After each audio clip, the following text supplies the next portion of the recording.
बेचारों के दांत, जिन जिन के खराब हैं, समझ लो क्या हुआ है।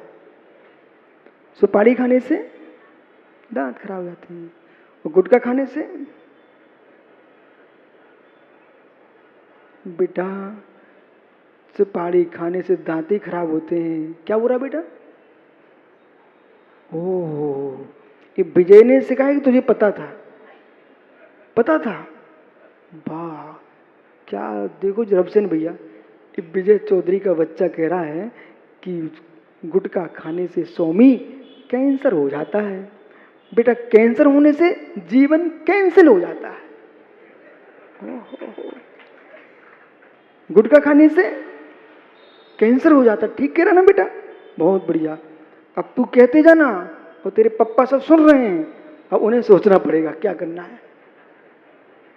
बेटा, गुटखा खाने से, सिगरेट पीने से उसमें ही कैंसर होता है, और शराब पीने से नाली में पड़ा मिलता है ना, शराब पीने से नाली में पड़ा मिलता, ठीक है ना बेटा? बहुत बढ़िया बेटा, ये तुझे पता है ना? सब पता है ना? ये सब काम करेगा तू? करेगा नहीं? तो आज से नियम ले ले कि आज से मैं ना गुटखा खाऊंगा, ना सिगरेट पीऊंगा, ना बीड़ी पीऊंगा, ना शराब पीऊंगा, ना मांस खाऊंगा। बहुत बढ़िया। तेरे पप्पा की तो 2 महीने से आ रहे हैं, पर तू एक दिन में तेरा कल्याण हो गया बेटा, ठीक है? लो रवसेन भैया, एक भिंड का स्वच्छ नागरिक और तैयार हो गया। बालक, अभी अपनी बात पूरी नहीं हुई बेटा, अभी इस श्लोक गाथा में लिखी उससे ये उत्तर देगा बच्चा। पुनः पूछता हूं बालक, अब घबराएगा नहीं ना? किसी जीव को मार दिया तो क्या होगा?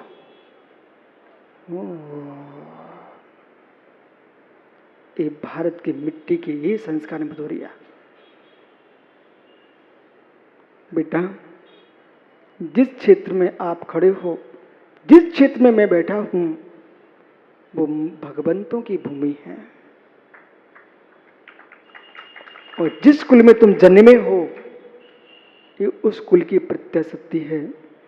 बेटा, एक चींटी पे किसी ने पैर रख दिया तो क्या होगा?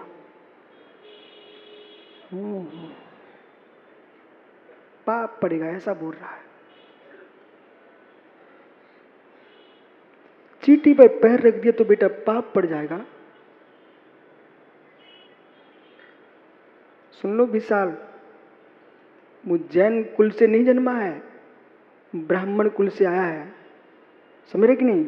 लेकिन उसे मालूम है कि जितने तीर्थंकर हुए हैं सब क्षत्रिय थे, और गर्दर गौतम स्वामी ब्राह्मण थे, और सेठ सुदर्शन यानी जैन थे। ये धर्म सबके बीच में चल रहा है। बालक, चींटी पर पैर रख दिया तो क्या होगा? पाप पड़ेगा, ये तुम जानते ना? खुशी इस बात की, अशोक, जिस कुल में जन्मा है, इसकी बातों से लगता है उस कुल में पुण्य पाप की बातें जरूर होती होंगी। नहीं तो प्राचार्य जी, बालक फिर से पूछूं, एक सांप जा रहा था तेरे घर में, उसी लाठी से मार देना चाहिए कि शांति निकल जाना चाहिए? हैं? बहुत बढ़िया बेटा, ये बातें, ये तू बड़ा हो गया ना, तो संपूर्ण देश के समाजों में, मात्र ब्राह्मण समाज में नहीं, क्षत्रिय समाज में नहीं, जैन समाज में नहीं, देश के उन समाजों में भी जो ये कहते हैं कि काल को मारने में पाप नहीं पड़ता, कहना बेटा तुम्हारी बात झूठी है, तुम्हारी बात झूठी है। पंडित जी, ऐसे बुजुर्ग लोगों से मैंने सुना था, मैं उनके रोज पैर छूता था, और एक दिन स्कूल में पढ़ने गया, एक गोहरा निकला, तो पंडित साहब खड़े हो गए, बच्चों से कहने लगे बेटा काल को मारने से पाप नहीं पड़ता। मैंने उस दिन उनके पैर छूना बंद कर दिया। मैं उनकी प्रतिदिन, क्योंकि पढ़ाते थे, घर से आने के पहले मैं पंडित जी के पैर छूता था। स्कूल में गोहरा निकला, बिच खपरा, तो उन्होंने क्या बोला, बच्चों से वो भड़का दिया, बेटे काल को मारने से पाप नहीं पड़ता। बेटा अपनी रक्षा अपन को करना चाहिए, लेकिन दूसरे के प्राण नहीं लेना चाहिए। बराबर लगता है विजय, ऐसे बच्चे ही जियो और जीनो देने का सूत्र भारत की भूमि पर है। बेटा जैसे तुम छोटी उम्र में देखो, तुम जैसा बच्चा वो बैठा है के सामने, देख रहे ना, ये बालक, ऐसे बच्चे ही तो चाहिए अपन को, यही तो देश की धरोहर है। बेटा गोली चलाने वालों से भारतीय संस्कृति नहीं बचेगी, यानी अहिंसा से दुनिया को गले लगाने से भारतीय संस्कृति बचेगी। अब आप लोगों से प्रश्न है, ये बालक ठीक बोल रहा कि गलत बोल रहा है? ठीक बोल रहा है ना? सांप निकल आए बेटा तो विजय से कह देना, पिताजी वो भी किसी पिता का पुत्र है, आप उसको शांति से बाहर जाने दो, उस पर लाठी मत चलाओ, लाठी मत चलाओ।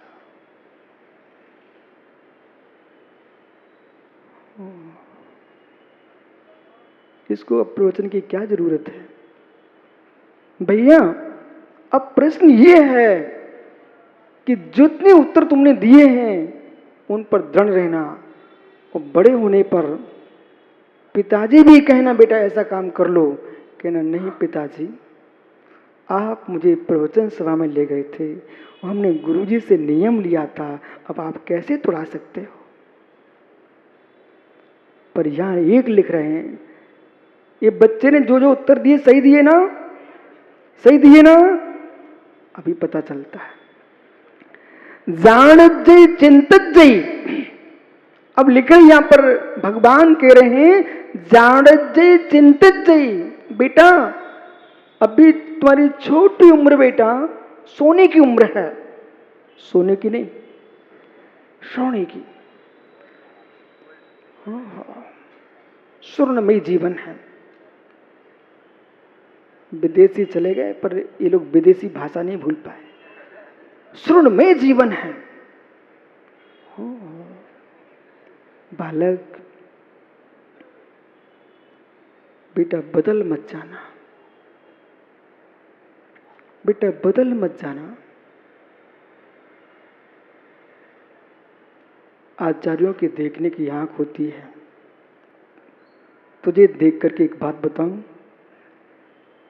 एक ब्राह्मण पुत्र, बेटा सुन, भाट जाति का ब्राह्मण था। ब्राह्मण समाज में एक भाट भी एक ग्रुप है, पंडित बराबर, वो दक्षिण भारत में थे। भाट ब्राह्मण, उनका बच्चा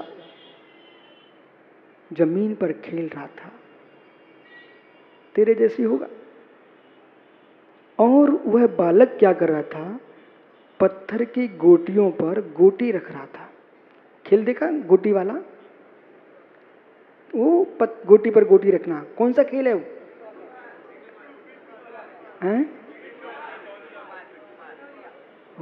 हिंदी में बोलो ना, पिंटू माँ। बेटा वो गोटी पर गोटी रख रहा था, और उस बालक ने क्या किया, 14 गोटियां रख ली। इतने उसने स्थिरता से काम किया, वो रखता गया, उसने ऊपर ऊपर 14 गोटियां रख ली। इसी बीच में एक दिगंबर आचार्य महाराज, उनका नाम था गोवर्धनाचार्य, उनका नाम था गोवर्धनाचार्य। वे वहां से निकल पड़े, वो बच्चा गोटियां रख रहा था। आचार्य महाराज खड़े हो गए, बोले बेटा तेरा घर कहाँ है? वो बालक कहता अपनी तोतली, आओ मेरा घर उधर है, तो क्या तू अपने घर मुझे ले चलेगा? बोले हाँ। बालक ने अंगुली पकड़ी, आचार्य महाराज को अपने घर ले गया। अब अंदर तो तभी जाते जब आहार को जाएं। गेट पर खड़े हो गए, कहा बेटा पिताजी को बुलाओ। अपनी तोतली भाषा में बोलता है, पिताजी को बुलाता है। भाट जी आ गए, कहते हैं ये बालक मुझे दे दो, तू चिंता नहीं करना। वो कहते हैं, महाराज जी बोले इस बालक को मुझे दे दो। अब हर पिता का राग तो होता ही है, और जितने पिता हैं, चाहे विजय हों, चाहे रविसेन हो, चाहे प्राचार्य जी हों, ये लोग बड़े ज्ञानी लोग हैं बेटा। किसी को कोई सामान नहीं देना चाहे भदौरिया, तो ये लोग मालूम क्या बोलते, घर पूछना पड़ेगा, जैसे इनका घर ही ना हो। ऐसे ही बोलते ना, कि पप्पू की भाषा बोलूं, उनसे पूछने पड़े। ये प्रतिदिन बोलता है, तुम्हारे बेटे को, तुम्हारे उनको समझ गए आप? हाँ, बहुत ज्ञानी लोग हो। तो बेटा पिताजी क्या बोलते उसके, बोले महाराज जी उसकी माँ से पूछना पड़ेगा। अब वो तो मना कर नहीं पा रहे थे, एक ही सारा था कि पत्नी का नाम ले दो सो अपने आप महाराज चले जाएंगे। पर बाहर आवाज सुन करके उसकी माँ को सोचा, बोले क्या हो रहा देखूं, इतने वो सामने आ गई। अब बेचारे पिताजी सोच रहे उसके, बोले ये क्यों परमेश्वरी आ गई, मैं तो इनको खिसकाने वाला था। पर धीरे से बोले भाई उसकी माँ भी आ गई, अब पूछ लो। बोले महाराज जी अब आप ही पूछो। बोले आपका बेटा मैं ले जाऊं? एक जैनाचार्य खड़े हुए हैं बेटा, अगाध ज्ञानी आचार्य थे। अब माँ क्या बोले, वो भी कहती महाराज जी उसके पिताजी से पूछ लो आप, मैं क्या बोलूं। बोले अब तुम दोनों तो खड़े हो।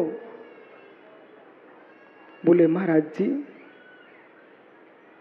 हम अपने बच्चे को कैसे दे दें।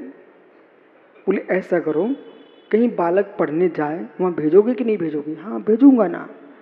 तो ऐसा करो 16 वर्ष तक मैं इसको पढ़ाऊंगा। तो पिताजी बोले महाराज जी मैं बच्चा भेज सकता हूं, लेकिन आप वचन दो। बोले क्या? आप दीक्षा मत देना। तो महाराज जी भी ज्ञानी थे भाई। अब वो पंडित जी साहब भाट ब्राह्मण ज्योतिषाचार्य थे, बात को छुपाए हुए थे। अपने बेटे की बात उनको मालूम थी पहले से। तो उन्होंने क्या बोला, बोले मैं 16 वर्ष के बाद इस बेटे को आपके घर भेजूंगा, इसके उपरांत यदि मेरे पास आ गया फिर मैं नहीं पूछूंगा, फिर दीक्षा दे दूंगा। तो माता पिता दोनों खुश हो गए। बोले 16 वर्ष के बाद ज्ञानी बन के आएगा बच्चा, अपन घर में रख लेंगे। पर उन्हें ये मालूम नहीं था कि किसी के मुख में मिश्री चली जाए और बेटा फिर कोई खींचे को छोड़ता क्या। हुआ ये 16 वर्ष के बाद आप घर भेजोगे। हाँ, जब निर्णय हो गया दोनों का, तीनों के बीच में, अब बेटे को भेजना है, लेकिन 16 वर्ष के बाद अपने घर आएगा। कोई बात नहीं है, अपन गुरुकुल भेजेंगे कि नहीं भेजेंगे, इनको ही गुरुकुल बना लेते अपन। जब पूरा निर्णय हो गया फिर धीरे से पिताजी क्या बोलते हैं, महाराज जी प्रणाम, आप आज आए हो। मुझे तो आज से जिस दिन इसका जन्म हुआ था उसी दिन से मालूम था। बोले क्या? ध्यान रखो, गणित ज्योतिष और फलित ज्योतिष दो प्रकार का ज्योतिष होता है। जैसे मैंने उस दिन कहा था राजेश प्रोफेसर से, रेखा गणित, अंक गणित, गणित के दो भेद हैं। ऐसे ज्योतिष पंडित जी दो प्रकार का, फलित ज्योतिष, गणित ज्योतिष। गणित ज्योतिष कठिन होता है, फलित ज्योतिष जो है ना वो जल्दी लोग समझ लेते हैं। निमित्त ज्योतिष। बोले महाराज जी इसके मैंने दोनों ज्योतिष लगाए हुए हैं, अच्छी मोटी मोटी ज्योतिष के ग्रंथ हैं, उनमें स्पष्ट लिखा होता है अमुक अमुक ग्रह नक्षत्र पर जातक का जन्म होता है तो वह भिक्षु बनेगा, शंकराचार्य बनेगा कि दिगंबराचार्य बनेगा। उस बेटे के पूरे ज्योतिष कुंडलियों में लिखा हुआ था इसको भविष्य का बहुत बड़ा दिगंबराचार्य बनना है। बालक बेटा वही बच्चा जो गोटी खेल रहा था ना, वही बच्चा आज जैन परंपरा में सबसे बड़े आचार्य इस युग के भद्रभाऊ स्वामी हुए। आचार्य भद्रभाऊ स्वामी जो इस युग के अंतिम श्रुत केवली महाराज थे। उज्जैन में आकर के इन्होंने फिर दक्षिण की ओर विहार किया था। भद्रभाऊ स्वामी 16 वर्ष बाद जब पिताजी के घर भेजा, क्या जमाना था रविशन भैया। ब्राह्मण और विद्वान त्यागी के सम्मान की बात करो आप। जमाना वो था गुरुकुल से यदि छात्र पढ़ के आते थे तो नगर में राज सम्मान से प्रवेश होता था। जब भद्रबाहु बालक 16 वर्ष बाद नगर में आए, भाट्य ब्राह्मण जी के घर की ओर आ रहे थे तो नगर के सम्राट ने सुना कि 16 वर्ष के बाद हमारे नगर का छात्र एक दिगंबर गुरु से अध्ययन करके आ रहा है। राज सम्मान के साथ बेटा उसको हाथी पर बिठाल करके पूरे नगर में जुलूस निकाला गया और नगर में जुलूस निकाल करके फिर माता के घर भेजा गया। विद्यार्थी का इतना सम्मान था, ये विद्यार्थी का सम्मान नहीं, ये विद्या का सम्मान था। इतनी लगन से बेटा पढ़ाई करना। अब विद्यालय में लोग तुझे बच्चे के रूप में ना देखें, एक साधु पुरुष के रूप में देखें कि चीटी पे पैर रखना पाप है, बहुत सत्य है। मालूम बेटा, इसलिए हम लोग ये पिच्छी लिए ना, ये हवा के लिए नहीं है, धूल जगाने के नहीं है। कहीं रास्ते में चींटी दिख जाए बहुत और मुलायम रहता ना तो उसको दूर कर दो, उसकी हिंसा ना हो जाए।